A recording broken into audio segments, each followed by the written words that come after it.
Manda bala. Ok, então boa tarde novamente. Né, seguimos agora para a nossa palestra de abertura do nosso evento, né, do nosso 17º Simpósio de Ecologia e Conservação daqui da UFPR. Né, é um prazer imenso estar com a presença da professora Sandra, né, Sandra Azevedo. Desde o começo, assim, que a gente começou a planejar o simpósio, a professora Sandra era uma pessoa que já era esperada, né, que assim, desde do que eu vi ano passado no Floresta de Limnologia, não tinha como deixar ela de fora. Né? A gente ficou muito feliz de você ter aceitado o nosso convite, professora. Então, muito, muito obrigado, né, por você ter... Oi? Pode falar, professora. Desculpa, é coisa de amador. Eu estou ligando um abajur aqui por causa da iluminação. Sem problemas. Então, muito obrigado, né, por ter aceito o nosso convite e por fazer essa abertura no dia justamente da ecotoxicologia. Né, eu acho que a sua palestra se enquadra muito bem, né, e eu acho que, além de tudo, dá uma visão muito essencial, né, do que a gente está vivendo hoje na educação, na ciência, nas pesquisas, né, e acho que principalmente com esse foco dentro da ecologia. Então, né, um resuminho aqui é sobre a professora Sandra, né, para quem ainda não a conhece. A professora Sandra, então, possui graduação em Ciências Biológicas pela Universidade Federal de São Carlos, mestrado em Ecologia e Recursos Naturais pela Universidade Federal de São Carlos e doutorado em Ecologia e Recursos Naturais também, né, pela Universidade Federal de São Carlos. Atualmente, ela é professora titular no Instituto de Biofísica Carlos Chagas Filho, da Universidade Federal do Rio de Janeiro. Ela tem experiência na área de limnologia e ecotoxicologia, com ênfase em ecologia de fitoplâncton, atuando principalmente nos seguintes temas. Então, cianobactérias, cianotoxinas, bioacumulação e efeitos na saúde pública. Né? E vendo assim, né, a síntese de tudo que você trabalha, né, professora, eu acho que essa palestra, né, vai ser realmente essa síntese, né, do que é a professora. Então, desde já, muito obrigado, né, pela presença no nosso evento. Tenho certeza que todos vão gostar muito dessa palestra. Né? Então, seja bem-vinda. Né? E se você quiser se apresentar um pouco melhor, professora, fique à vontade. Não, eu só quero agradecer, Rafael, agradecer a oportunidade que vocês estão me dando para poder falar um pouquinho para vocês dentro desse importante simpósio, 17º, né? Simpósio do Programa de Pós-Graduação em Ecologia e Conservação aí da Universidade Federal do Paraná. Eu adoro Curitiba, adoro essa universidade, tenho grandes amigos, um grande respeito pela excelência do trabalho que vocês desenvolvem. Então, realmente, eu estou muito grata. Infelizmente, a gente não pode estar ao vivo. Estamos ao vivo, mas virtualmente. Eu gosto de gente, eu estou sentindo uma falta danada de ver os olhinhos de vocês, de conversar de verdade. Mas é o que temos para hoje, né? O que dá para fazer isso e vamos tentar fazer o melhor possível. Muito obrigada pela sua introdução. E para aqueles que não me conhecem, é claro que na faixa etária que eu estou, a gente tem muito caso para contar. E o que eu vou tentar fazer aqui com vocês hoje é contar um pouquinho desses casos e principalmente mostrar para vocês que vale a pena. Vale a pena. Gostaria que vocês já acreditassem. A mensagem mais importante é essa. Vamos em frente que vale a pena. Tá bom? Então, eu vou fazer agora a apresentação dos slides que eu preparei para vocês. Rafael, você já me conhece, sabe que eu sou faladeira. Então, na hora que você quiser me desconectar, fique à vontade, porque senão eu não paro nunca. Tá bom? Depois que eu entro e começo a falar, fica difícil, tá? Então, eu agradeço e quero apresentar para vocês. Vamos ver se entra direitinho. Me conta a hora que entrar. Nosso primeiro slide, porque eu não consigo ver se vocês estão vendo a mesma coisa que eu. Já está aí o primeiro slide? Só um minutinho que a gente está autorizando ainda aqui, professora.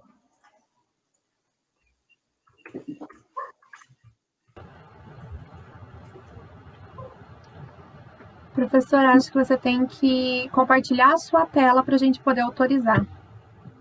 Eu tinha feito isso já com o Rafael há uns minutos atrás, tinha dado certo. Se você puder me ajudar, eu compartilhar, eu fiz como apresentar. E o compartilhar, eu estou no Mac, então pode ser, tá? Compartilhar aqui é quando eu estou enviando alguma coisa para pessoas e grupos. Eu só posso pôr um e-mail aqui para compartilhar. Eu acho que não é o caso. Não. Na plataforma mesmo daqui do StreamYard, professora, se você voltar aqui na tela inicial, né, da nossa conversa, se você apertar aqui em Share Screen... É o que eu fiz, Rafael, mas a gente pode voltar. Eu comecei aqui, fiz Share Screen, aí tela inteira, pode ser? Isso, pode ser, Tela inteira, e aí ele não está me dando a opção de compartilhar, ele está me dando a opção, não tenho a opção de compartilhar. Eu não... não, se você, a professora clicar em cima da tela inteira, por exemplo, aqui... Isso, aparece cancelar e compartilhar. Compartilhar, sabe quando fica clarinho e não está disponível? Aquela hora que eu fiz antes com você estava disponível. E agora se não. A professora clicar ali em cima daquela tela que aparece, porque daí aparece como se fosse um print screen da tela, né? Exatamente. Isso. Se a professora clicar em cima dela, daí vai liberar a opção para compartilhar. Ok. É incompetência mesmo, viu? Peço desculpa. Não, capaz, professora. Aí, eu já entendi o que você falou. Isso. E agora é só abrir a apresentação. Tela, não é isso? Mas agora eu vou lá no meu slide, porque ele está compartilhando. Isso. Veja se você enxerga agora a minha apresentação. Está carregando, professora. Ótimo, muito obrigada pela sua generosidade. Veja se vocês estão vendo a minha apresentação. Não, tá ótimo, tá dando para ver, sim. Já apareceu o primeiro slide? Já. Então, vamos começar valendo? Ok, isso. Gente, mais uma vez, boa tarde, espero que todos estejam bem, e mais uma vez eu agradeço imensamente o convite de poder estar aqui com vocês nessa tarde, mesmo que remotamente. Quando eu recebi o convite da comissão organizadora e muito gentilmente me deram a liberdade de escolher um título, pretensiosa como sou, escolhi o título de Desafios em Ecologia Aquática, uma visão multidisciplinar. Então, já fica aqui uma pequena lição. Veja bem com o que vocês estão se comprometendo. Porque quando a gente fala o título sempre fica muito bonito, mas quando você vai começar a preparar uma palestra, uma aula, enfim, até tema de tese, né? A gente põe primeiro um título e depois, quando você fala, onde é que eu fui me meter? Porque quando eu vi e li efetivamente o título que eu mesmo tinha proposto, eu vi que era abrangente demais e que eu não tinha competência para isso. Ecologia aquática é um mundo imenso, muito complexo. E eu falei, peraí, o que realmente você tem informação? Então, como o Rafael já me apresentou, eu fiz a minha graduação e toda a minha formação acadêmica em termos de pós-graduação na Federal de São Carlos, dentro do programa de pós-graduação em Ecologia e Recursos Naturais. Então, nessa época, essa pós-graduação era bastante restrita à área de limnologia, né, de ecologia aquática de ambientes continentais. Disso eu tenho uma certa formação. Mas dentro da limnologia, que também é muito vasta, muito complexa, o que realmente eu tenho feito ao desenvolver a minha carreira? Eu tenho trabalhado um pouco com alguns aspectos de causas e consequências da eutrofização. Então, com muita humildade, já me desculpando, eu me proponho a conversar com vocês hoje, dando um testemunho particular sobre uma visão multidisciplinar das causas e consequências da eutrofização. Humildemente, então, eu me recolho a minha limitação e é disso que eu acho que eu consigo falar um pouquinho com vocês. Muito bem. Por que essa preocupação que me segue de termos uma abordagem multidisciplinar? Porque a minha história acadêmica precisou ser construída dessa forma. E a gente precisa, sim, e eu acredito nisso, encarar os ecossistemas aquáticos como um sistema sistemas muito complexos e totalmente ligados a um dos fatos que ele está diretamente ligado, é a questão de saúde. Aqui eu estou falando de saúde pública. Então, não tem para nenhuma forma de interpretação complexa dissociar ambiente de saúde. Hoje até existe, pelo menos há mais de uma década, uma linha de pensamento mais holístico chamado One Health, que eu acredito piamente nisso. Cada vez mais nós temos que estudar isso de forma integrada. No fim, a gente está voltando para uma teoria muito bonita, que é a teoria de Gaia, né? Nós temos que enxergar toda essa casa que a gente mora, chamado planeta Terra, como um grande macro-organismo. E nós somos apenas e tão simplesmente uma espécie dentro desse sistema tão complexo. Então, se a gente quer falar de saúde, a gente tem que considerar ambiente. Se eu quero falar de ambiente, ele está totalmente linkado com as condições de saúde, tanto da biota em geral, que vive nesse ambiente, e até temos a humildade de assumir que nós somos apenas uma espécie dentro de toda essa biota. Por que isso? Principalmente para ambientes de água doce continentais. Todas as espécies até agora descritas dependem da água. Essa foto aqui só está aparecendo macroscopicamente os mamíferos, né? Mas não tem nenhum organismo vivo descrito até agora que seja completamente independente da água em pelo menos uma parte do seu ciclo de vida. Então, se nós estamos falando de um elemento que é tão importante, né, tão essencial à vida, não tem como dissociar vida de água, biodiversidade de água, saúde de água, e um nexo muito mais amplo, comida. Não se produz comida sem água, e muita da nossa matriz energética depende de água. Então, e temos, então, um sistema bem complexo. Por isso, quando eu falo de ecologia aquática, eu estou falando de muita coisa. Eu estou falando de muita coisa e de muitas áreas do conhecimento que precisam ser associados. Mas o que a gente tem visto? A gente tem visto cada vez mais uma importante e preocupante degradação dos nossos ecossistemas aquáticos. E, ao mesmo tempo, a gente vê que a população da nossa espécie tem crescido assustadoramente, exponencialmente, principalmente no último século. Nós já somos mais de 7 bilhões de seres humanos. E por que chegamos a um número tão grande? Se a gente consegue olhar esse gráfico aqui, nós vamos ver que primeiro, há muito tempo atrás, se começou a domesticar a plantação de comida.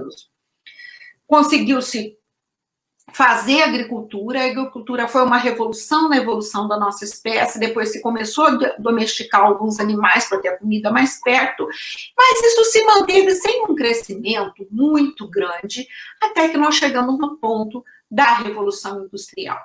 Final do século XIX, início do século XX, é isso que eu estou falando. Isso permitiu o quê? Ter mais comida, a revolução agrícola foi trazendo um fornecimento cada vez mais de alimentos, mas depois, nos últimos 100 anos, mesmo que não seja equitativo, a gente tem que admitir, nós temos dado muito mais comida, temos disponível muito mais comida para a nossa espécie do que tínhamos há 200, 300 anos atrás. Temos, sim, fornecido mais alimento para a população humana. Essa revolução industrial, por outro lado, com a invenção, né, assumida da tecnologia, permitiu a formação de uma sociedade urbanizada movida a combustíveis fósseis. A partir da segunda década do século XX, isso ficou muito claro. As pessoas foram, aos poucos, se organizando cada vez mais em megalópolis, numa sociedade mais complexa, urbanizada, e dependendo cada vez mais de fontes de energia nem sempre renováveis. Mas um grande ponto também, que não pode ser esquecido para justificar a quantidade de gente que tem nesse mundo, é saneamento. Sim, se avançou muito em saneamento. O conceito de saneamento é muito recente na evolução da espécie humana, né? Se morria facilmente de malária, de cólera, o conceito de doenças de veiculação hídrica, assumindo que aquilo realmente estava ligado com a qualidade da água, é muito recente, é impressionante que na primeira metade, até no início da segunda metade do século XIX, se morria de cólera em Londres absurdamente, absurdamente. Então, é um conceito que traz conforto e traz saúde para a população. E associado a isso, junto com a Revolução Industrial, o desenvolvimento de medicamentos, né, o surgimento de antibióticos e por aí vai. Isso fez o quê? Crescemos muito, e muito rapidamente, como a gente tem visto. Mas e daí? Isso é ruim? Totalmente ruim? Não, é bom se isso tiver alguma sustentabilidade para o sistema que nos mantém. Então, quando a gente está falando de recursos hídricos, esse crescimento populacional, vamos chamar de não sustentável, desorganizado, leva a cenas como essa. Se uma praia do Paquistão, eu recebi o slide como sendo assim, com lixo, até parece que a gente não tem isso também. Esse é o Complexo Lagunar de Jacarepaguá, na Barra da Tijuca, município do Rio de Janeiro, onde eu tenho uma parte que é esgoto puro, sem oxigênio nenhum, e as florações do cianobactérias é as únicas coisas que estão realmente crescendo bem aqui. Isso daqui é uma barreira de contenção de lixo macroscópico antes da toma de água pelo sistema Guandu, que é represamento de um desvio do Rio Paraíba do Sul para abastecer toda a região metropolitana do Rio de Janeiro. É bom quando a gente tem um lixo macroscópico, né? A gente enxerga isso. Aí pensa aquilo que a gente não está enxergando, porque ou está dissolvido ou é microscópico. Muito bem.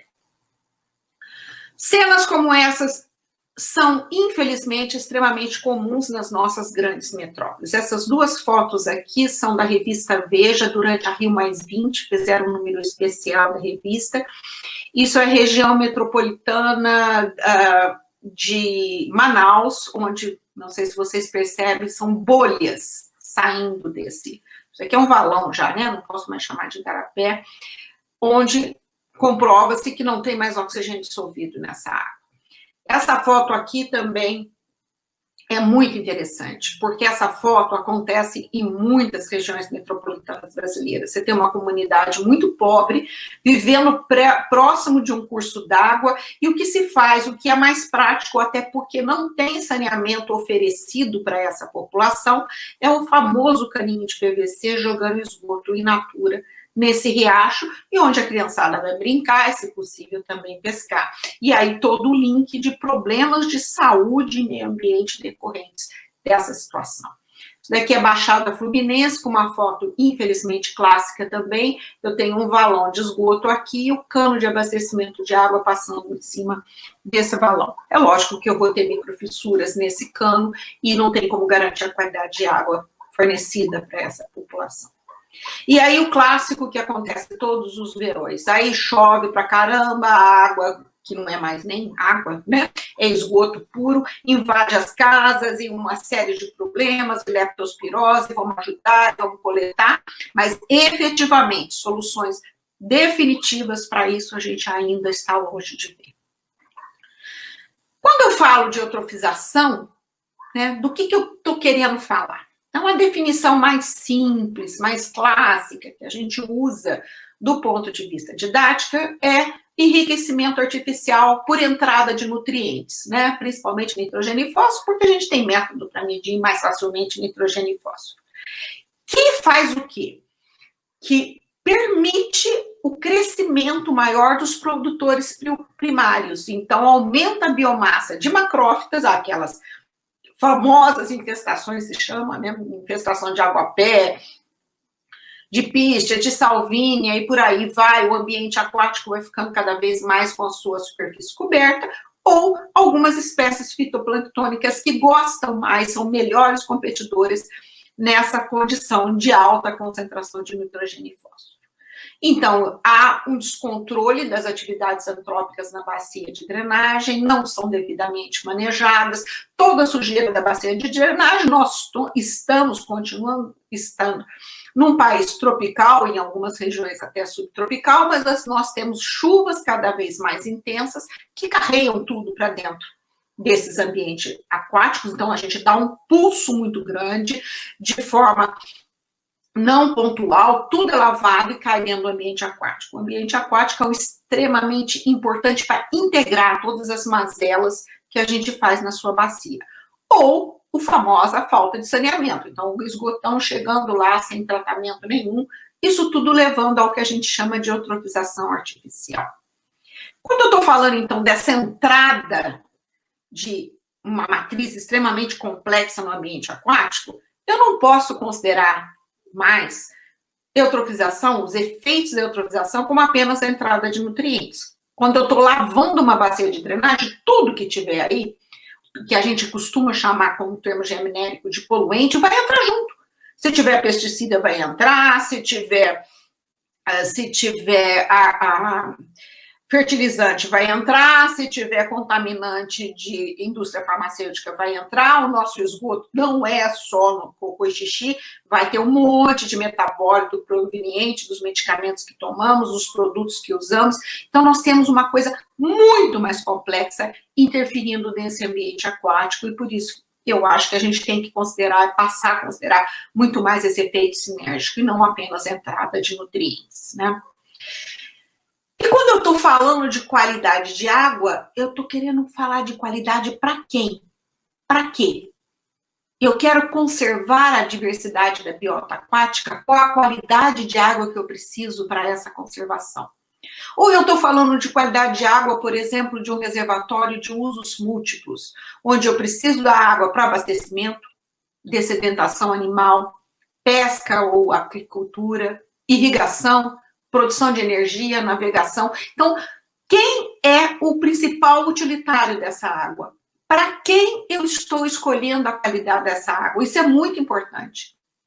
Quando a gente define qualidade, qualidade para quem? Para quê? Qual o principal uso?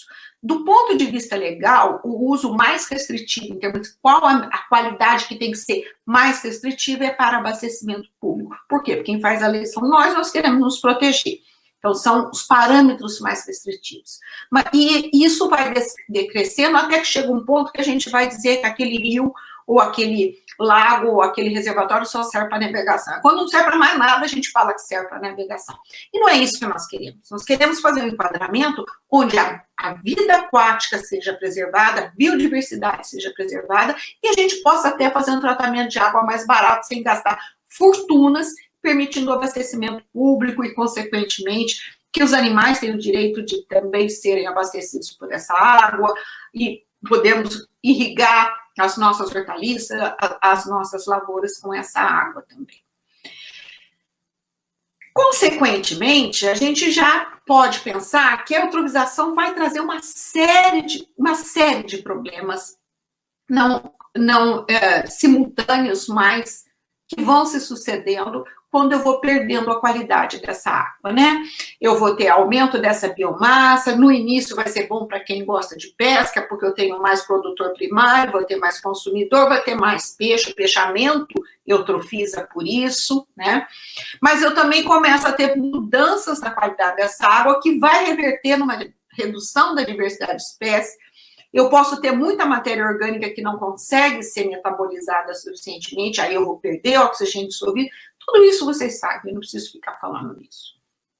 Todo mundo que trabalha com ecologia aquática sabe disso, né? Então, eu vou perdendo o valor desse estético desse ambiente, que é um valor que tem que ser considerado, e todas as consequências clássicas que a gente estuda em ecologia. Mas tem outras consequências que, às vezes, a gente não leva em consideração e estão ligados também à eutrofização. Por exemplo, já se sabe que essa entrada de nutrientes, ela pode aumentar a atividade metabólica de micro-organismos heterotróficos, muito deles até patogênicos. Porque quando eu entro nutriente, eu não estou entrando em nutriente dissolvido, eu não vou pôr um sal de nitrogênio, um sal de fósforo lá. Entra na forma orgânica, esse aumento de matéria orgânica vai sustentar uma comunidade cada vez maior heterotrófica. Eu vou interferir em vários ciclos biogeoquímicos, por exemplo, de contaminantes orgânicos e inorgânicos. Eu posso aumentar a acumulação de metais pesados. E eu posso aumentar até a abundância de hospedeiros ou vetores de vários patógenos.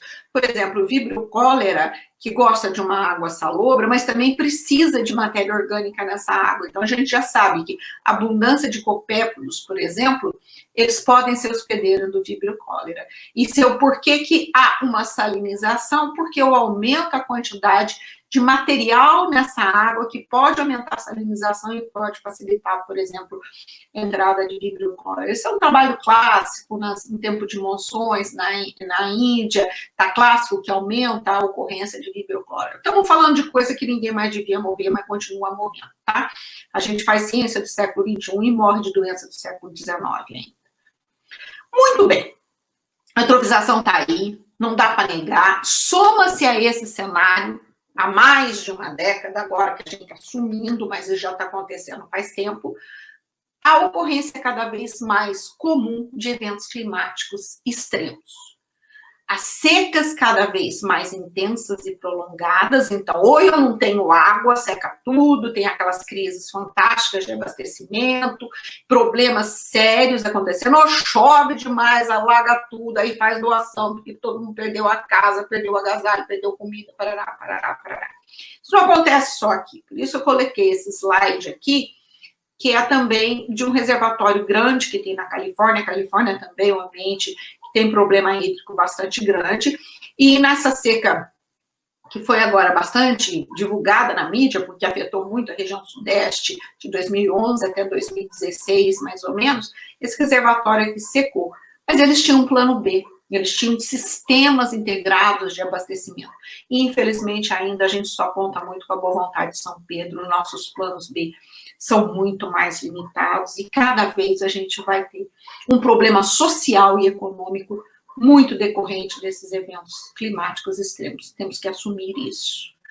Quando eu penso nisso, por exemplo, esses eventos do El Niño são os que mais marcam as nossas mudanças aqui na América do Sul.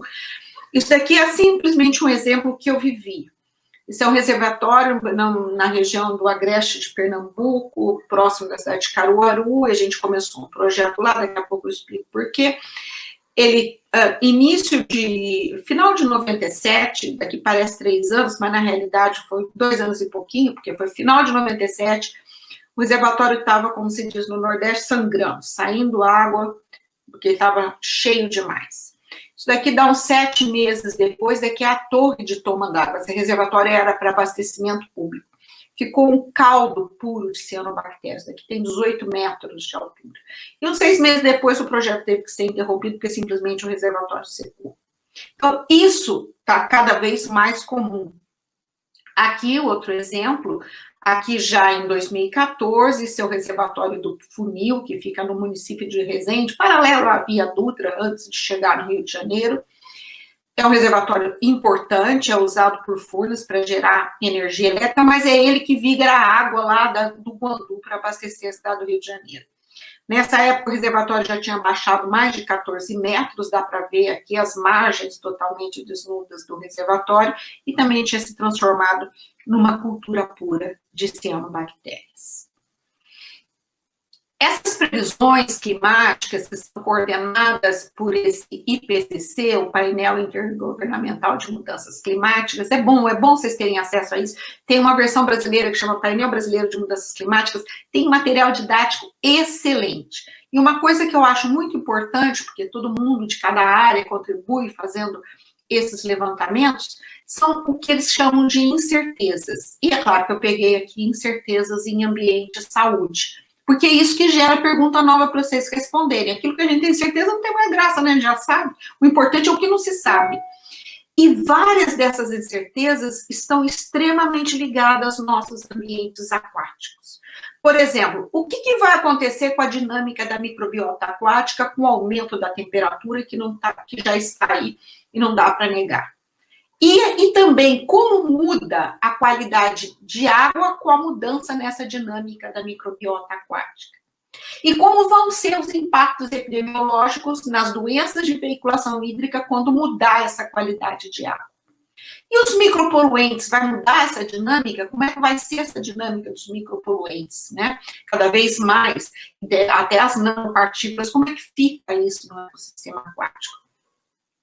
E a ligação entre os efeitos de seca, qualidade de ar, agravos à saúde, isso tudo também passando por deposições em ambientes aquáticos. São apenas alguns exemplos para mostrar quanto não sabemos e precisamos nos dedicar para saber mais sobre isso. Isso daqui são linhas de pesquisa que dependem de várias áreas do conhecimento para começar a gente tentar entender isso.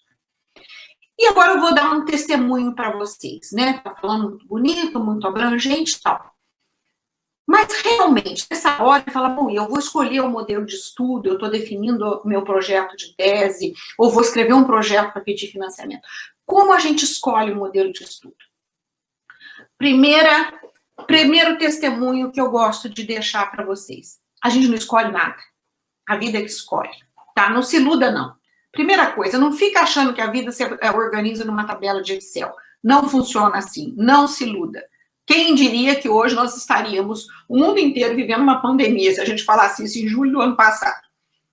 Nem nos maiores delírios a gente assumiria isso. E não são coisas grandiosas como essas. As pequenas escolhas, muitas vezes, acontecem ao acaso. Esteja pronto para aceitá-las. Esteja pronto para aceitar os desafios. Eu, por exemplo, por que eu fui trabalhar com cianobactéria? Não sabia nada de cianobactéria. Mas eu estava terminando o meu doutorado lá na Federal de São Carlos, trabalhava com diatomácea, ciclo de vida de diatomácea, passava por dormência no sedimento, ecologia de fitoplâncton clássica. Só que a bolsa estava acabando e eu precisava arrumar emprego. Né? Isso é muito importante. Nunca se esqueçam, é muito importante ter um ideal, mas é mais importante ainda que o ideal nos ajude a pagar as contas. Tá? E eu precisava pagar as contas.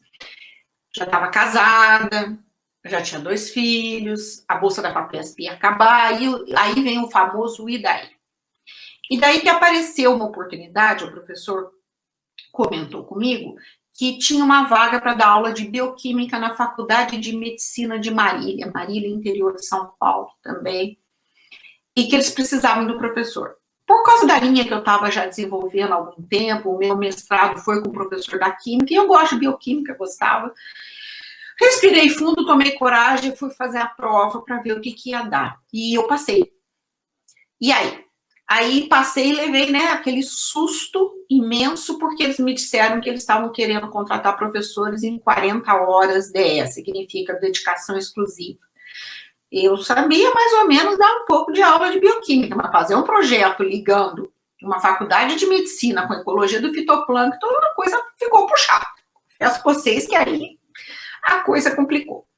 Mas eu tinha uma colega que estava fazendo seu mestrado ainda, eu já estava terminando o doutorado, trabalhando com microcistes. O orientador dela era um excelente bioquímico, tinha ido fazer uma parte de pós-doc com o professor Colin Reynolds na Inglaterra, e estava trabalhando com metabolismo, respiração, escolheu microciste.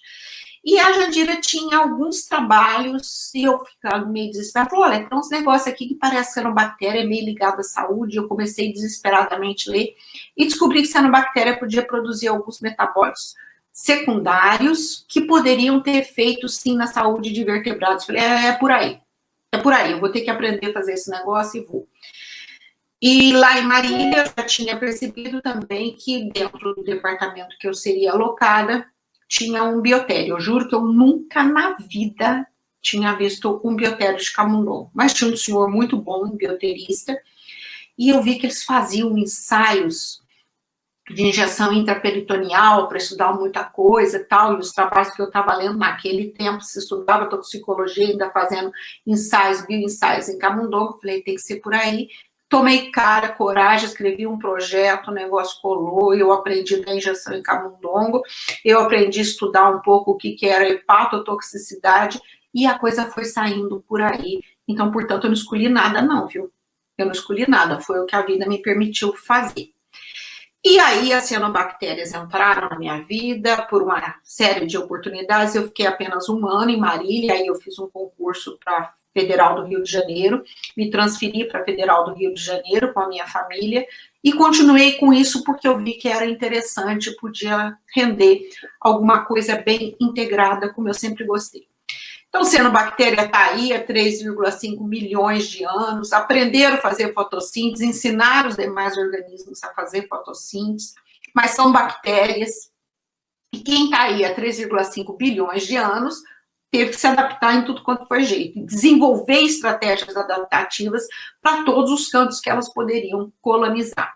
Então, isso levou a uma diversidade, desculpa, esse slide ainda está com o nome de anabena, não é mais alabena, é dolicospermum e tal, mas fica com a mensagem da diversidade de forma, tamanho, morfologia, modo de reprodução, ambiente que é capaz de colonizar. A bactéria tem em qualquer poça d'água e fora das poças d'água também.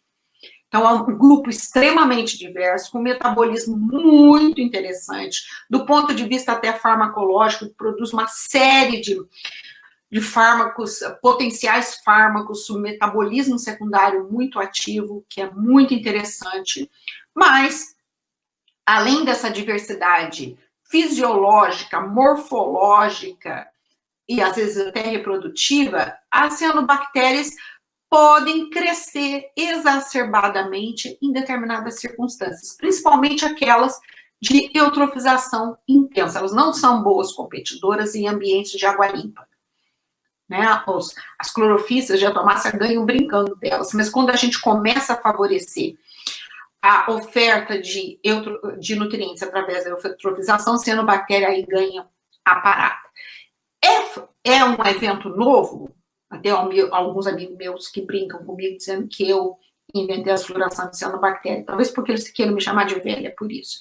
Mas já está provado que há mais de 1000 anos, há quase 1000 anos, já há relatos, né, de florações na Europa. Já havia relatos que, pelo que estava escrito nos relatos, está se falando de floração.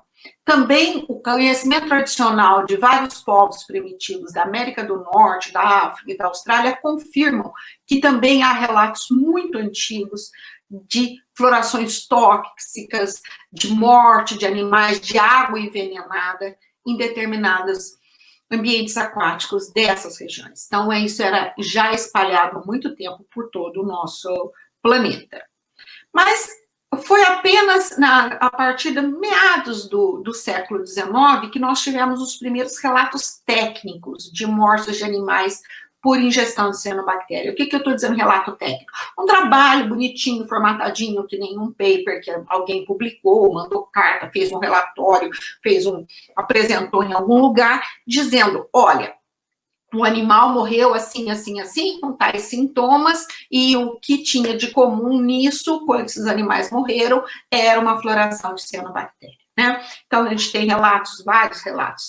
Na Europa, o mais conhecido é o relato da Austrália, do Lago Alexandria, por Francis, porque ele é mais conhecido porque foi publicado na Nature, mas isso aqui foi um turning point. Começou a morrer bicho que valia dinheiro. Então, quando morre vaca, ovelha, cavalo, porco, cachorro, pato, galinheta, isso está mexendo no meu bolso, isso passa a ter um impacto econômico. Então, isso precisa ser encarado de outra forma, nós precisamos entender o que tem aí que mata bicho que vale dinheiro. Então, rapidamente começou relatos em revistas de veterinário, primeiro foi na década de 1920, uma revista canadense, e depois até um trabalho da década de 40 na Argentina, descrevendo, né, aí realmente buscando ver os mecanismos de ação do que essas cianobactérias provocavam.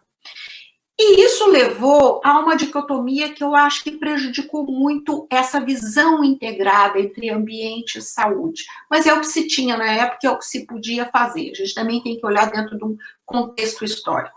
Por quê? Quem começou a fazer estudos toxicológicos, então os farmacêuticos, os bioquímicos, alguns médicos veterinários, não entendiam nada de ecologia aquática, nem estavam interessados em entender. Estavam querendo saber por que o bicho morria. Então, eu tirava fígado, tirava estômago, olhava o que tinha, o que não tinha, se teve hemorragia, se não teve hemorragia, se teve efeito neurológico e tal. E quem estava fazendo estudo ecológico nesse ambiente aquático não entendia nem queria entender nada de toxicologia. Então, houve uma dicotomia por um bom tempo e essas duas grandes áreas não conversaram, porque, com isso, os estudos ecológicos não explicavam o porquê aumentava a toxicidade desse ambiente aquático. E os estudos toxicológicos não ajudavam a entender os efeitos desses metabólitos na própria biota aquática. Infelizmente, quem ia no congresso de um, não ia no congresso do outro, e assim se deu por muitas décadas, E esse trabalho, a partir do final da década de 80, começou realmente os primeiros relatos de toxicidade no final da década de 50, mas na década de 80, final da década de 80 já estava consolidado.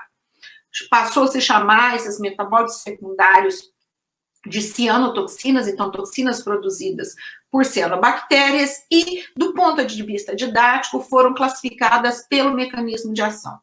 As neurotoxinas, aquelas que atuam primariamente no sistema nervoso central, na toxina A, na toxina S, saxitoxinas, não vou ficar falando de fórmula química aqui hoje para vocês, não, porque não dá tempo, não é o objetivo. As hepatotoxinas, que teriam como alvo primário o fígado, mas que hoje já se sabe atua em qualquer sistema biológico, a mais conhecida a microcistina, mas a nodularina e a cilindrospermopsina pode entrar nesse pacote. Um avanço maior depois a gente vê que a cilindrospermopsina é muito mais uma citotoxina do que uma hepatotoxina apenas, e as endotoxinas do tipo LPS, que são toxinas de membrana, igual qualquer bactéria gram-negativa tem, que provoque choque alérgico e por aí vai. Então, essa classificação ficou didática, a gente já entendia. No início dos anos 90, isso estava bem consolidado e se mantém até hoje. Além disso, quando começou, se mata boi e mata vaca, pode matar gente ou pelo menos fazer mal. Então, se começou a estudar os problemas, principalmente gastrointestinais e hepáticos, porque microcistina até hoje é a toxina mais comumente encontrada nos mananciais de abastecimento público. Então, teve um caso relatado, eu tenho esse trabalho original, é bem interessante, que o rio Ohio e Potomac, nos Estados Unidos, provocou, por ocorrência de uma floração de microcistes, uma diarreia fantástica em pelo menos de 5.000 a 8.000 pessoas, um quadro gastrointestinal muito severo, mas daí não deu para testar, provar se tinha chegado a toxina. Se sabia que tinha floração de microcistes na água e, coincidentemente, as pessoas tiveram uma gastroenterite bastante grande. A mesma coisa aconteceu em Armindale, na Austrália, no início da década de 80, e aí já se fez um estudo das enzimas hepáticas dessa população, que também era abastecida por um reservatório que estava tendo uma floração de microcistes. Em 1988, no Brasil, teve um caso que, infelizmente, é muito pouco conhecido. Final da construção de barragem de Taparica, que é um barramento do rio São Francisco, a vila dos engenheiros e de todo o que se associou à construção dessa barragem. Se constrói uma barragem do dia para a noite, então tem toda uma cadeia de trabalhadores em volta disso, dessa vila de trabalhadores, 2.000 pessoas foram afetadas também com quadro de gastroenterite bastante severo, e 88 faleceram. Em 42 dias foi o tempo que durou uma floração de microcistes de depois anabena no reservatório de Itaparica. Na época, o governo local não permitiu que isso fosse divulgado, isso nunca apareceu na televisão. Eu fiquei sabendo desse trabalho muito depois, ele está publicado na revista da Organização Pan-Americana de Saúde, é muito interessante de se ver, eu tenho o original desse trabalho também. Você vê o desespero dos médicos que foram atender esses pacientes, indo para o microscópio e tentando descrever os micro-organismos que eles estavam vendo. Então, a gente vê o olhar médico descrevendo uma célula de anabena e microcistes. Essas pessoas não foram examinadas para se comprovar se as toxinas tinham chegado, os médicos nem sabiam que era aquilo, mas eles fizeram uma análise de correlação muito interessante, mostrando que, enquanto a floração durou daqueles organismos verdes que estavam na água, as pessoas ainda apresentavam um quadro de gastroenterite bastante severo. A mesma coisa, para vocês verem, também aconteceu na Suécia. 121 pessoas tiveram problemas gastrointestinais em 94, e isso foi relacionado também à presença de microcistes na água potável, tá? Então, esse cenário também já tinha sido relatado, a literatura estava disponível, quando em 1996 aconteceu uma coisa que mudou na minha opinião, o nosso olhar sobre a importância de estudar melhor a questão dos impactos de floração de cianobactéria nos nossos mananciais de abastecimento. E aí vem um segundo testemunho. De vez em quando a gente é desafiado e a gente tem que saber responder aos desafios, tá? Também a gente não escolhe quando eles vão chegar, não. Por isso, esteja preparado, esteja aberto, saiba ouvir. Não tenha preguiça de ouvir palestras de áreas que você acha que não tem nada a ver com o seu trabalho. Conhecimento não ocupa... O nosso HD é muito maior do que a gente imagina. Ocupa com aquilo que vale a pena. Ocupa com conhecimento. Isso não tem preço. E a cabeça de vocês é maravilhosa. Vocês têm hoje uma facilidade impensável para a minha geração. Então, seja xereta, queira saber o que os outros estão fazendo, o que as linhas de pesquisa dos outros, porque a capacidade, quando você está formando, por exemplo, um doutor, eu tenho um conceito para saber se realmente nós estamos formando um bom doutor. Primeiro, tem capacidade de síntese? Consegue falar em 15 minutos o que é realmente importante que ele fez naquela tese? Um TED Talk. Consegue entender o que realmente importa para ele? Tudo aquilo que ele fez? Segundo, tem capacidade de inferência. Tem capacidade de inferência, é muito importante. É juntar o Lé com o Pré. É saber olhar as coisas com uma visão integrada. É isso que vai fazer de vocês um profissional melhor, ok? Então, esteja pronto para as surpresas que a vida pode te dar. Como eu estava dizendo para vocês, em fevereiro de 1996, nós, daqui da região sudeste, começamos a receber, pelo Jornal Nacional, principalmente, informações de que vários pacientes renais crônicos da cidade de Caruaru estavam apresentando sintomas e passando mal e tendo distúrbios e começaram a morrer em uma semana e as pessoas... E ninguém sabia a causa dessa morte dessas pessoas. A gente só ficou sabendo disso porque o sétimo que morreu era o presidente do time de futebol de Caruaru e a esposa dele fez um escândalo, foi para Recife e pôs a boca no trombone. Então, também a gente não ia ter ficado sabendo de nada.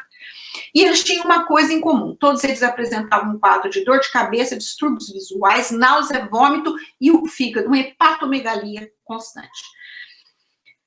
O que você sabia, o que era provável que estava acontecendo? Eutrofização intensa nesses reservatórios, provavelmente floração de cianobactéria. Eu tive a ousadia de ligar para a Secretaria de Saúde de Pernambuco, enfim, me ofereci para tentar ajudar, nunca tinha ido para o estado de Pernambuco, mas o que a gente pôde fazer com a ajuda de muita gente é comprovar que sim, esses pacientes estavam morrendo por uma intoxicação aguda causada por microcistinas, tá? E aí, pela primeira vez no mundo, se estudou morte humana efetivamente causada por toxina de cianobactéria. Então, foi possível analisar o plasma desses pacientes, se foi possível analisar o fígado daqueles que estavam vindo a falecer, e até outubro de 1996, pelo menos 60 dessas mortes puderam ser atribuídas a uma mesma síndrome, que ficou conhecida como síndrome de Caruaru. Uma história trágica, triste, mas que mudou a qualidade de diálise no nosso país. Ela passou a ser feita com muito mais respeito. Porque o que aconteceu de fato? Aquele reservatório que eu mostrei que secou lá no interior de Pernambuco, que tinha uma torre de 18 metros, é esse aqui, o reservatório de Tabocas.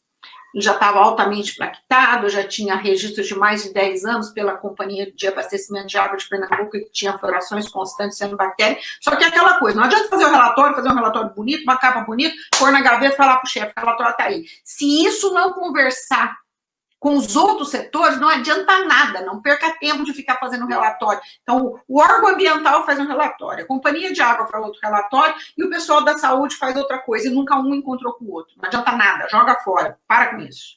Mas esse reservatório estava com floração. Pernambuco é uma cidade que tem uma posição geográfica que faz ter muito morro, tem muito sobe e desce em Pernambuco, e na época tinham 2 centros de diálise. Um centro de diálise que recebia a água distribuída pelo sistema de distribuição da cidade, água encanada. Um segundo centro de diálise que ficava no alto do morro, e aí, quando tinha pouca água, quando faltava água, não tinha pressão para essa água chegar, e a Companhia de Água de Pernambuco usava um caminhão-pipa para entregar água aqui. Dezembro de 95, a Compesa, a Companhia de Água do Estado de Pernambuco, falou, não vai dar mais para ficar distribuindo água de graça. Vai distribuir água tratada, mas vai pagar como se fosse água encanada. Para quem não sabe, um paciente renal crônico que é dependente de hemodiálise para se manter vivo, porque o rim dele não funciona mais, ele precisa de 120 litros de água por sessão de hemodiálise e tem que fazer pelo menos 3 sessões de hemodiálise por semana. O sangue do corpo dele todinho, para ser limpo, fazer aquela função que o rim não está fazendo de purificar as impurezas que vão se acumulando no sangue, tem que passar por microcapilares, onde de um lado tem água e do outro lado é o sangue, e por realmente osmose, né, por um processo de diálise, os sais, as concentrações de substâncias que precisam ser purificadas nesse sangue, por diferença de concentração, vai saindo pela água. Então, se a gente, no máximo, toma 2 litros de água por dia, de diferentes formas, um paciente de diálise, em cada sessão, em 4 horas, tem todo o sangue do seu corpo exposto a 120 litros de água. Então, a dependência dele da qualidade de água é muito maior do que a nossa, ok? E o que aconteceu? Então, quando a Compesa passou a cobrar cada caminhão-pipa, magicamente a clínica de diálise reduziu a metade o volume de água que ela pedia para a companhia. Então, se eu precisava, vamos dar um número aqui, de 100 caminhões, eu passei a consumir 50 por mês. Ué, mas água a gente não produz, né? Não tinha furado nenhum posto, também se furasse não ia achar água. O que aconteceu? Deixa eu voltar aqui. O que aconteceu é que o motorista do caminhão recebeu a seguinte ordem: vai direto no reservatório de Tabocas e enche o caminhão-pipa com água bruta. E se a água estiver verdinha, você joga 2 canecas de cloro no tanque do caminhão e traz para nós, que nós vamos tratar essa água dentro da clínica. Foi feito isso. Ele jogou o cloro dentro do caminhão-pipa e veio chacoalhando 40 quilômetros no calor de Pernambuco, janeiro, fevereiro, olha que beleza. Matou a floração de cianobactéria. Só que não foi suficiente a quantidade de cloro para degradar as toxinas. Então, as toxinas ficaram dissolvidas na água e não mais dentro da célula. Como a gente sabe que acontece quando a floração morre. O que eu tinha dentro dessa clínica que era legal no país naquela época? Eu tinha uma coluna de areia, que já tinha feito aniversário, já estava vencida, eu consegui isolar a célula de cianobactéria e fazer cultura do que tinha nesse biofilme dessa areia. Uma coluna de resina catiônica e aniônica para tirar os sais dissolvidos nessa água. Um filtro de carvão ativado que já estava totalmente saturado. Veia do paciente aqui. O que aconteceu? Essas pessoas receberam uma concentração de, a gente estimou, de 19,5 microgramas por litro de microcistina direto na veia. Não era de se surpreender que as pessoas estivessem morrendo, né? Isso rendeu algumas publicações, foi uma situação muito difícil até do ponto de vista político. Vocês podem imaginar as pressões. E se a gente pode dizer que teve dois resultados importantes, foi que a Organização Mundial da Saúde não mais pôde adiar de fazer um guideline sobre cianobactérias tóxicas na água, que é um compilamento de todo o conhecimento da época sobre como manejar, quais são os principais problemas, os estudos toxicológicos, como prevenir, como até coletar, tal. Agora, em agosto, vai sair a 2ª edição desse livro e é de graça, tá? O OMS vai colocar disponível de graça. E um pouco depois, o governo brasileiro, o Ministério da Saúde, decidiu fazer uma revisão, assim que se chama, da portaria de potabilidade de água para consumo humano no Brasil, e pela primeira vez, nós fomos o primeiro país que incluiu o monitoramento de cianobactérias e cianotoxinas na água bruta que é captada para tratamento. Nós somos bastante inovadores nisso, o Brasil merece. Fazer lei a gente é bom, o negócio é cumprir, né? Mas a gente, então, passou a construir um conceito que até o OMS ainda não tinha consolidado, de barreiras múltiplas. Então, eu tenho que ter barreiras antes de chegar ao produto final para garantir a qualidade desse produto. Em 2000, a gente incluiu isso na nossa portaria e está lá até hoje, eu espero que, vamos ver, estamos num processo de revisão, e a gente espera que com isso a gente consiga trazer um pouquinho mais de segurança para a nossa população. Muito bem. Então, esse cenário nos mostrou, nos confirmou que a gente tem uma relação muito direta entre a presença de cianobactérias na cadeia trófica e a saúde humana, né? Se eu tenho uma floração no ambiente aquático, ele tem toda uma interação, essa floração vai ter todo um impacto nessa cadeia, nessa biota aquática, inclusive com a fauna de organismos bentônicos, né?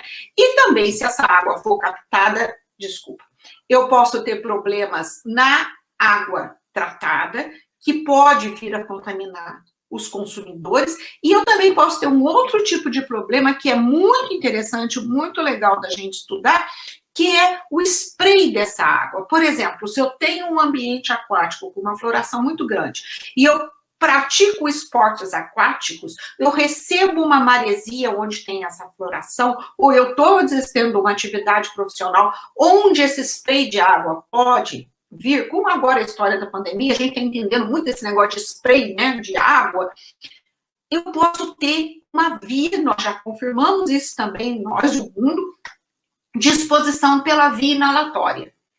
É muito importante a gente considerar isso, a gente aprende com os médicos, com os fisiologistas que trabalham com fisiologia respiratória, que o pulmão é um órgão do nosso organismo que tem a maior exposição para o ambiente externo. A gente sempre acha que é a pele, não é.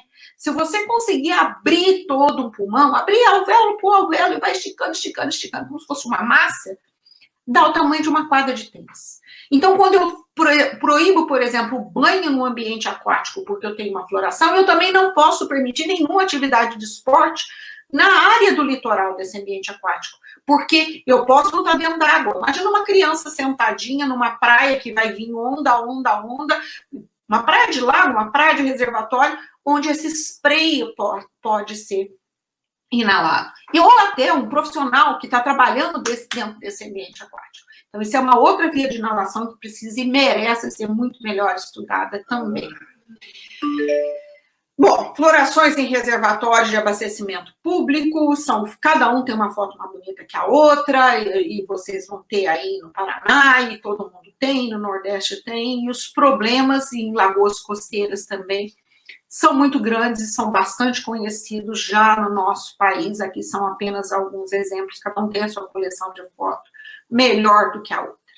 E quando a gente vai falar, então, de exposição a essas cianotoxinas, devido ao problema que nós temos nos nossos ambientes aquáticos, a gente já sabe que ela pode se dar por 3 vias. A exposição oral, que é a mais comum, que é ou pela água potável, que não foi bem tratada e não removeu essas toxinas, ou pelo consumo de alimento, uma vez que há, sim, uma bioacumulação dessas toxinas dentro da cadeia alimentar aquática ou através de atividades recreacionais. Nós não podemos negar a importância das atividades recreacionais.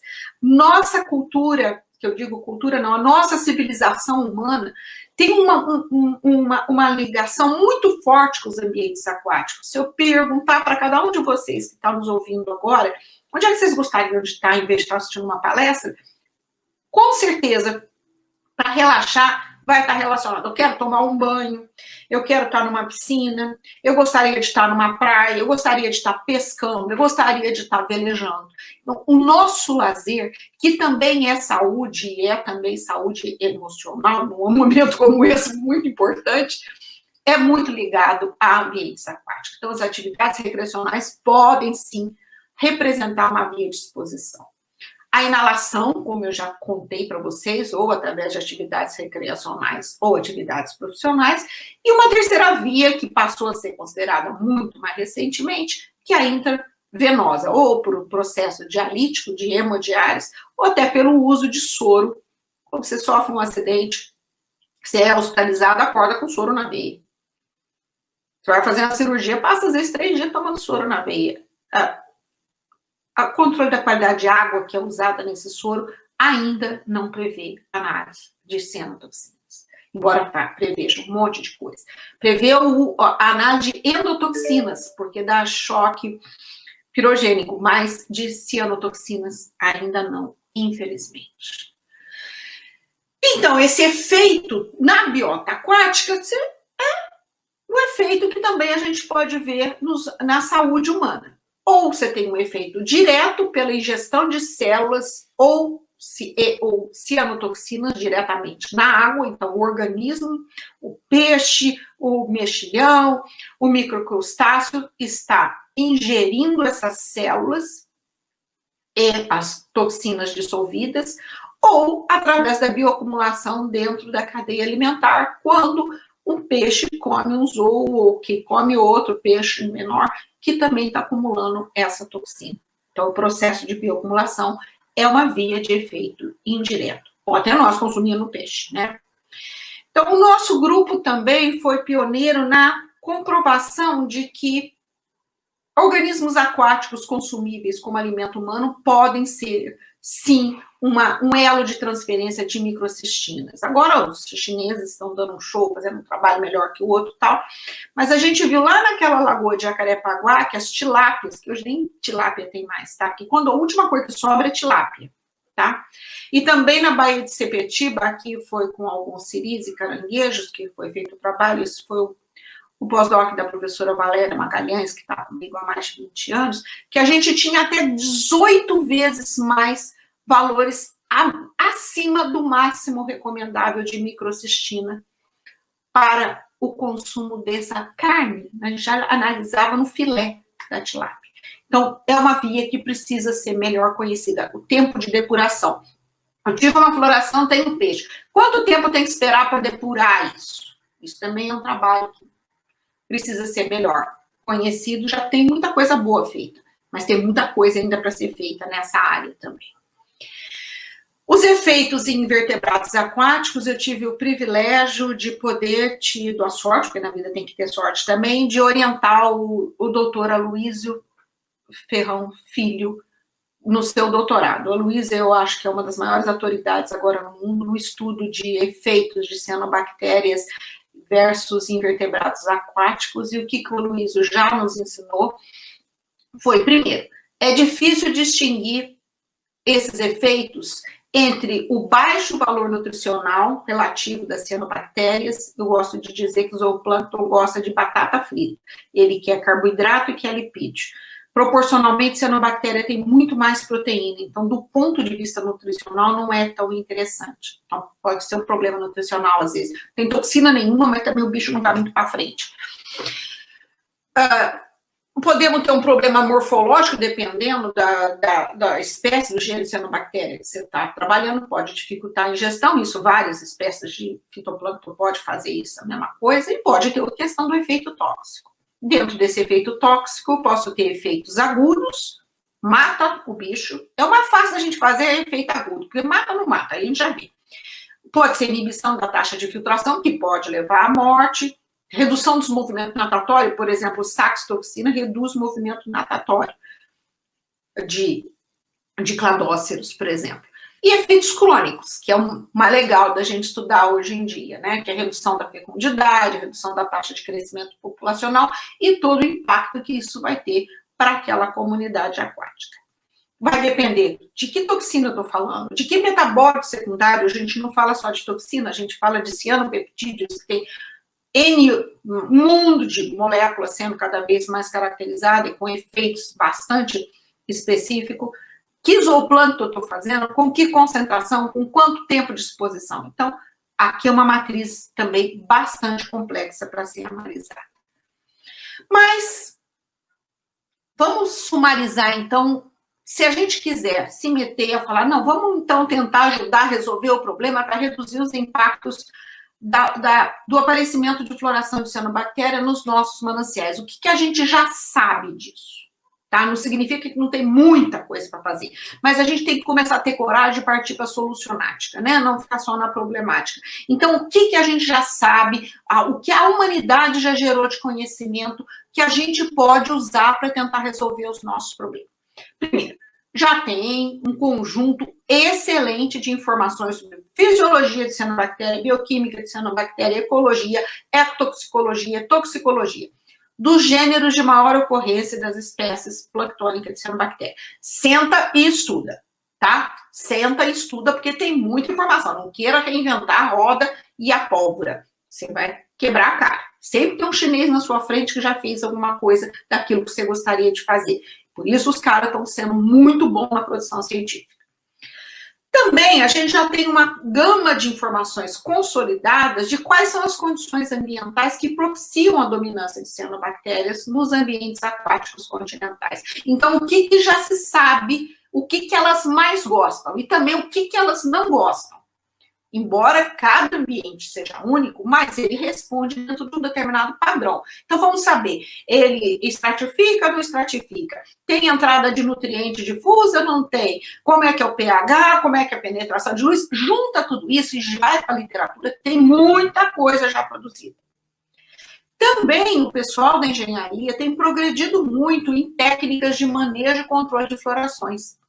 Em trabalhos integrados, eu tive a oportunidade, tem vários amigos na Austrália, a Austrália tem tanto problema quanto nós em relação à floração de cianobactéria, já tem muita técnica de manejo boa, sustentável para controle de floração de cianobactéria. Então, o que falta? O grande parte do desafio acadêmico, eu acho que já foi suplantado. Isso não significa que a gente não tem que trabalhar mais com a parte de ferramentas únicas, entender mais o metabolismo, mas eu estou falando aqui de resolver problema agora, tá? O que está faltando, então? Por que isso, principalmente em países em desenvolvimento, não anda para frente? Cada vez tem mais exploração e cada vez a coisa parece que fica mais sem controle. Na minha modesta opinião, o que falta é translação do conhecimento. Aí eu volto para aquele título pretensioso que eu dei para a nossa conversa de hoje. Multidisciplinaridade. Não é desafio para uma única área do conhecimento. Aqui é que realmente o termo mesa redonda precisa ser levado a sério. Ninguém é mais importante que o outro na hora de resolver esse problema.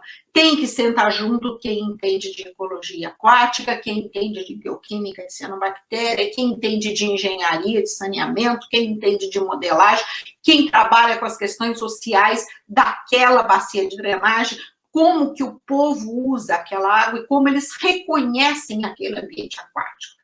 O grande problema que eu vejo que nós temos no nosso país é que, como os nossos reservatórios, grande parte deles são artificiais, nós não temos uma relação de carinho, de respeito, muitas vezes, por reservatório, porque ele nos foi imposto. Ele não existia, a gente já estava lá, alguém chegou e falou que era importante construir um reservatório. Então, desenvolver o respeito pelo ambiente aquático, seja ele qual for, é muito importante, culturalmente. Quando a gente consegue trazer esse conceito que não existe espécie que possa viver sem água. Então, respeitar esse ambiente, nesse conceito de Gaia, e saber que tudo que eu fizer contra o ambiente, eu estou fazendo contra a nossa espécie. Tá aí, de novo, uma pandemia que não deixa mentir. Entender que nós somos tão e simplesmente apenas mais uma espécie nesse planeta, que foi uma das últimas a chegar. Chegou já querendo sentar na janelinha do ônibus. Se a gente desaparecer, vai fazer alguma diferença? Nenhuma, só para nós. Não faz diferença nenhuma. Olha pela janela, quem está podendo ver alguma parte natural nesse mundo maluco, se alguma flor deixou de crescer, se o mato deixou de crescer, se o cachorro deixou de latir, porque nós estamos numa pandemia, se o passarinho deixou de voar. Quem está se ferrando somos nós. As outras espécies vão muito bem, obrigado. Nós é que temos que nos enquadrar e respeitar essa relação. E respeitar de forma harmônica. E, é claro, nós precisamos comer, sim. Precisamos comer. Precisamos beber água. Mas vamos ter uma visão maior de integração, de sustentabilidade. Não é ser ecochato, não. Vamos ser pragmáticos, mas vamos ver que precisamos conhecer, conversar. Não dá para falar que desmatamento da Amazônia não vai influenciar, não tem como negar isso, mas a chuva que nós vamos ter, e, consequentemente, a quantidade de comida que nós vamos produzir na região sul e sudeste desse país, os rios voadores, né, que nós estamos falando. Então, precisa fazer translação do conhecimento.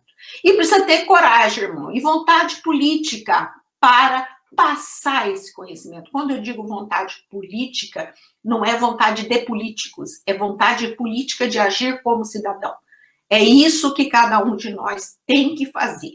Nós temos que respeitar mais todas as áreas do conhecimento, porque essa postura que muitas vezes, principalmente dentro da minha geração, eu espero que a de vocês tenha menos, o que é importante é aquilo que eu sei, porque se eu não sei, como é que pode ser importante, né? Para com isso, né? Para com isso. Só porque eu sei é importante. Se o outro, aquilo que o outro sabe e eu não sei, não deve ser tão importante. Então vamos respeitar o conhecimento. Vamos ser apenas um tijolinho na geração desse conhecimento. Ninguém vai fazer uma grande diferença. Mas se cada um fizer uma pequena diferença no seu micromundo, soma-se isso. Nós temos que trabalhar junto. Último testemunho. Não dá para fazer um bom trabalho científico sozinho. Equipe é fundamental. Não tem essa de achar que vai conseguir ganhar algum prêmio Nobel sozinho. Primeiro que nós somos muito pobres. Você tem que viver pedindo coisa emprestada para os outros para fazer o teu trabalho. E só tem duas formas de você preservar uma boa ideia. Isso eu aprendi com meu mestre, professor José Galisto, disse. Ou você se tranca e faz tudo sozinho, sem contar para ninguém, o que é impossível na ciência de hoje, que você vai ter que usar equipamentos sofisticados, porque você não é dono, você vai ter que usar reagentes e dos outros, ou você sai contando para Deus e o mundo o que você está fazendo. Põe a boca no mundo, pede ajuda. Fala o que você está fazendo, não tenha medo. Primeiro, as ideias não são da gente. Ninguém é dono de uma boa ideia. As ideias estão no ar. Elas estão lá em cima. A gente vai... Tanto é que você vê que às vezes tem convergências numa mesma época, em posições completamente distintas do planeta, e não precisa ser agora que tem internet. Antes isso também já acontecia. Duas pessoas, duas cabeças, três cabeças passam a ter a mesma ideia. Por quê? Porque foi se acumulando conhecimento e a coisa natural era concluir aquilo. Então, as ideias não nos pertencem. Elas estão lá no ar e é lá que a gente tem que colocar as nossas ideias. O que eu queria falar para vocês hoje é isso. Espero não ter passado absurdamente do meu tempo, como eu sempre falo. Me lembrar que ambiente e saúde é um desafio multidisciplinar, não só acadêmico, e que não podemos mais adiar. Eu conto com vocês. Entra nessa que é uma boa. Beijo. Vou parar minha apresentação e não sei o que vai vir pela frente, ok? Bom, então... Onde que eu vou agora? Me ensina. Opa, volta lá pro... Aí, voltou? Acho que, primeiramente, eu tenho que agradecer muito pela brilhante palestra, professora. É notável, né, a questão do quanto que foi importante, porque depois, se a professora vê, os comentários são só de elogio. Não dava para eu ver, não conseguia ver, ainda bem. Então, primeiramente, acho que é isso, né, a gente agradecer e elogiar, né, justamente para a gente ter essa maravilhosa oportunidade, né, de ter o compartilhamento dos seus pensamentos, das suas ideias, né, num evento que a gente discute tudo isso, né, então acho que essa força de vontade, né, de desenvolver ciência, de fazer a ciência, né, e acho que esse recado final aqui, principalmente você deu agora, de que nós devemos, né, fazer a ciência em conjunto, né, que a gente não está sozinho, e não devemos fazer desvencilhado. Acho que ainda mais no momento que a gente vive hoje, né, em termos de ciência, de educação, do descaso que está sendo feito com tudo, né, eu acho que a sua palestra conseguiu pontuar muito bem isso, né, da importância que muitas vezes nós, dentro da ecologia, também temos, né, a importância na saúde pública, né, em termos da sociedade, né, porque é isso, né, a gente, enquanto ecólogo, tem essa possibilidade de trabalhar em tantas áreas diferentes, né, e eu acho que a sua palestra foi brilhante nesse sentido, assim, de mostrar a relação da academia com a parte política, né, de a gente conseguir usar de fato a nossa ciência em prol de mudanças de legislações, por exemplo, né, e até de começar a criar conscientizações diferentes, né, para as pessoas. Então, muito, muito obrigado, né? Peço desculpa de ter me tudo. prolongado. Se alguém depois quiser mandar alguma pergunta, fiquem à vontade. Você já tem meu WhatsApp faz tempo. Isso. Então... Só me perdoa se eu não conseguir responder na hora que eu estou essa semana e a próxima está meio corrida. Eu estou participando da seleção de doutorado do nosso programa de pós-graduação. E realmente eu queria muito estar vendo cada um de vocês, mas eu espero que vocês acreditem. Vocês são muito importantes, muito importantes. É de vocês que a gente põe a nossa esperança que é possível sim e vai dar certo. Uma última mensagem só. A gente só é bom fazendo aquilo que gosta. Tá? Então é isso. Não tem essa, não vou ter emprego. Se você realmente fazer direitinho o teu trabalho e mostrar garra e gostar, vai por mim. Vai dar para fazer um trabalho legal. Vamos embora. Não vamos ficar olhando para quem não está fazendo, não. Quem não está fazendo, que fique lá para trás. A gente vai fazer. A gente vai fazer e juntos a gente pode fazer muito mais do que a gente imagina. Vamos embora, moçada. Nossa, ótimos conselhos, viu, professora? E a gente tem aqui, né, no nosso chat, algumas perguntas, e a gente separou até, né, algumas dessas perguntas. Você não, sem problemas. Então, a primeira pergunta é da Cíntia Freitas, né, então ela pergunta, professora Sandra, o que a senhora acha do novo marco do saneamento?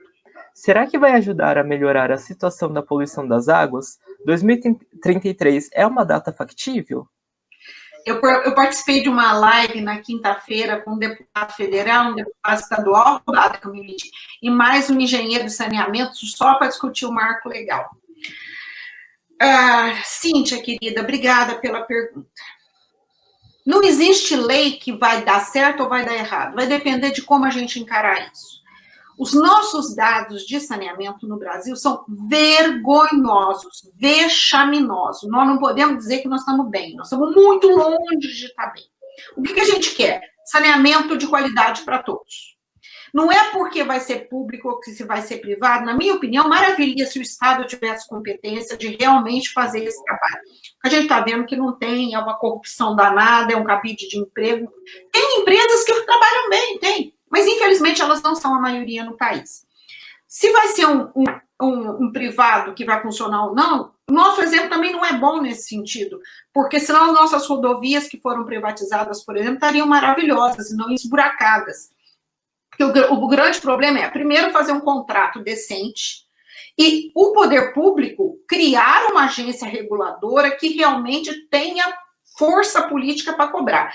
Mas quando o governo daquela região ou daquele estado ganha sua campanha política através de corrupção de quem ganhou a concessão, não tem moral para cobrar que o buraco na estrada, ou que o cano não foi feito, que o saneamento não foi feito. Então, me preocupa isso, não é a questão teórica, é a questão prática de como, infelizmente, nós funcionamos. Se dá para 2033 fazer, claro que é factível. Gente, quando a gente viu aquele tsunami no Japão e 15 dias depois eles tinham refeito a rodovia, é possível, tudo é possível. Não existe desafio tecnológico aí, eu estou garantindo para vocês. O que tem que se fazer já se sabe, já se tem tecnologia. O Brasil tem uma escola de saneamento espetacular, gente extremamente competente para fazer isso. O que falta é a gente, como cidadão, cobrar. Nós também, aqui a gente fica soterrado, 532 coisas para fazer. Então, nós temos que educar o nosso povo sobre os direitos que eles têm. Não sei se vocês em Curitiba ficaram sabendo, mas agora em janeiro parece que faz uns 5 anos atrás já, né? Porque essa pandemia fez o tempo. Para mim faz 5 anos que foi janeiro. Mas a gente teve um problema muito sério na água de abastecimento aqui no Rio de Janeiro, causado por geosmina. Qual foi a primeira coisa que apareceu na mídia? Que a população tinha que tomar água mineral. Gente, tem coisa mais cruel que isso? Eu compro uma água e pago como sendo potável. Agora eu sou obrigada a consumir água mineral porque a potabilidade não está sendo atingida. E quem mora numa comunidade que só tem água uma vez por semana, faz o quê, cara pálida? Então, é um direito social garantido em Constituição.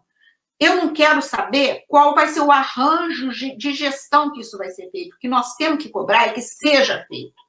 Eu estou falando de doença de veiculação hídrica num país ainda. Eu estou falando de uma pandemia onde se fala para a pessoa lavar a mão toda hora e a água só chega uma vez por semana na casa do cara. A gente tem dicas de chikungunya, malária, dengue e tal, tudo isso é ligado com falta de saneamento.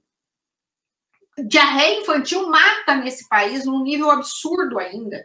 Então, o que eu preciso que cada um faça? É também o seu papel de cidadão cobrar isso, para ir lá, ser chato, ler, pegar esse marco legal. Dá trabalho? Dá. Mas viver é assim, gente. Vamos embora, a gente tem que abraçar essa causa. A ecologia aquática no Brasil não pode deixar a questão do saneamento de fora. Tá? É uma questão primordial até para o próprio ambiente aquático. Ótimo, professora. Obrigado, né, por responder essa pergunta tão boa da Cíntia.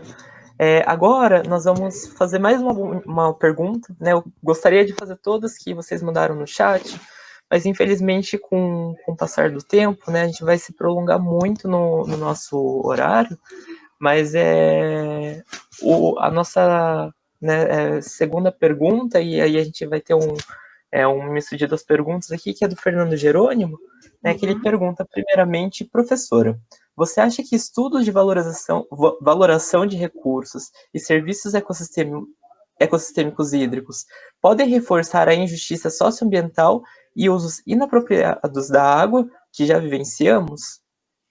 E a segunda... Pode responder, desculpa, professora. Não, pode falar. Fernando, obrigado pela pergunta. Eu tenho também dúvida nisso, sabe por quê? Porque é como isso vai ser conduzido, de novo, a essência é boa, mas como é que isso vai ser manejado? Primeiro, como aprender a valorar? Quanto custa um rio? Né? Eu achei muito bonito aquele movimento que fizeram já que o Rio Doce não pode gritar e processar ninguém, houve uma ONG, Pachamama, que processou o Estado pelo descaso com o Rio Doce. Então, nós precisamos ser voz também desses ambientes, né? Agora, como valorar? Valorar para quem? Aquela história, valorar porque a indústria quer pegar tantos litros de água, a montante, quem tiver a jusante que se ferre, que fique sem água. Quanto custa? Não é simplesmente quanto custa um litro d'água. Como aprender, desenvolver conhecimento, desenvolver ciência para dizer, os valores têm que ser imensos, gente. Não é assim. Então eu pago, eu posso estragar? Eu acho que o conceito da aplicação disso, que é muito, pode ser injusto. Os povos primitivos, os nossos povos indígenas, têm que ser ouvido. Quanto custa para um povo indígena toda a relação cultural, ética que ele tem com um determinado rio?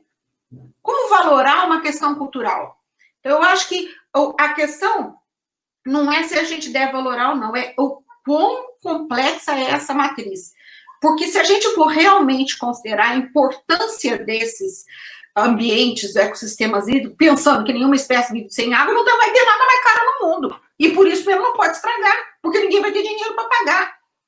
O que eu acho errado é pôr um conceito, vamos chamar de economia barata, ou resto do chão, né, simplória, de achar que o uso é pelo volume de metro cúbico de água captada, ou quanto de esgoto que eu estou lançando. Não é isso, eu não quero usar o ambiente aquático como um pinico, né? Quanto vale, em toda a sua complexidade, um ambiente aquático e qual a abrangência das interferências que, se fizer nele, vai ter. Quantas pessoas vão ser afetadas se ele perder a sua qualidade? Então, acho que isso é uma área da economia que precisa ser desenvolvido junto com a questão jurídica, porque o que eu acho não é que o conceito de valoração seja errado, é como ele está sendo feito. Eu não sei fazer isso, juro que eu não sei, mas que isso tem que ser muito bem feito, precisa ser feito, sim. Porque, infelizmente, o mundo se mexe por números, né? Aí, botou um preço muito alto, não pode sujar, pronto, acabou.